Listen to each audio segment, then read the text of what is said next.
बनगांव उत्तर विधानसभा क्षेत्र के विधायक के भाजपा विधायक को बाढ़ग्रस्त इलाके का दौरा करते समय तृणमूल कार्यकर्ताओं के विरोध का सामना करना पड़ा। स्थानीय तृणमूल पार्षद ने विधायक को घेरकर वापस जाओ के नारे लगाए। बनगांव नगरपालिका के वार्ड संख्या 14 का मठपारा इलाका पिछले कुछ दिनों से हो रही बारिश के कारण पानी में डूब गया है। इलाके में आम लोगों को जल भराव से परेशानी का सामना करना पड़ा। इस समस्या की सूचना पाकर बनगांव उत्तर विधानसभा क्षेत्र के विधायक अशोक कीर्तनिया इलाके में पहुंचे। विधायक ने आरोप लगाया कि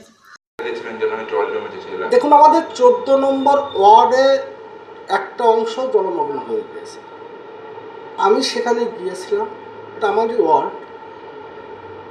ওই ওয়ার্ডের তৃণমূলের হারমাত যে উপনির্বাচনে রিগিং করে মানুষের ভোটাধিকার কেড়ে নিয়ে জিতেছে পাপাই ঢাকাকে বনগাঁ পৌরসভা যিনি চেয়ারম্যান আছেন গোপাল শেঠ এবং বিশ্বজিৎ দাসের অনুগামী পাপাই ঢাকা তৃণমূলের হারমাত, সে আমাকে আক্রমণ করে, অশ্রাব্য ভাষায় গালিগালাজ করে, গো ব্যাক স্লোগান দেন।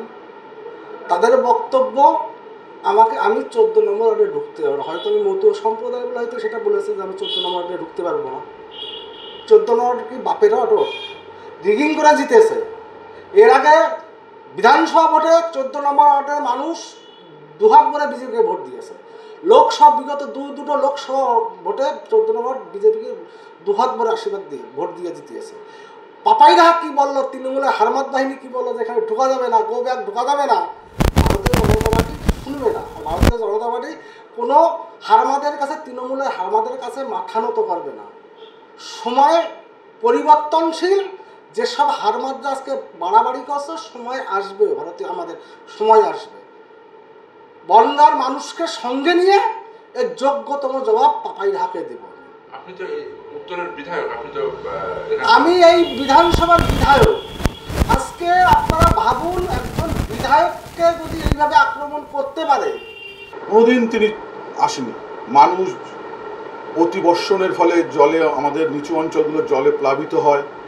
মানুষের যে কোনো ঝড় জলের সমস্যায় কোনো দিন উনি এই পাড়ায়, কোনোদিন এই ওয়ার্ডে উনি ঢোকেননি এবং মানুষ ওনার মুখটাও ভুলে গেছে।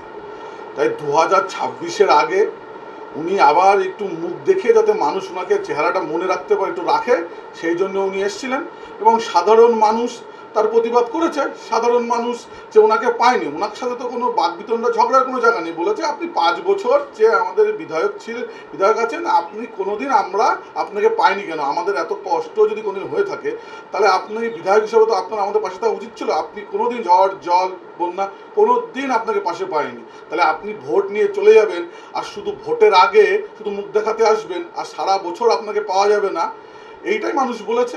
সেইটা উনি যেহেতু সেন্ট্রাল ফোর্স নিয়ে চলে, উনি সেইটাকে গাম্ভীর্যভাবে তাদের প্রত্যাখ্যান করার ফলে কি হয়, মানুষ তাকে গো ব্যাক স্লোগান দিয়েছে। এটা তো স্বাধীনতার সময় থেকে যা মানুষ ব্যুরো রিপোর্ট, PBTV নিউজ।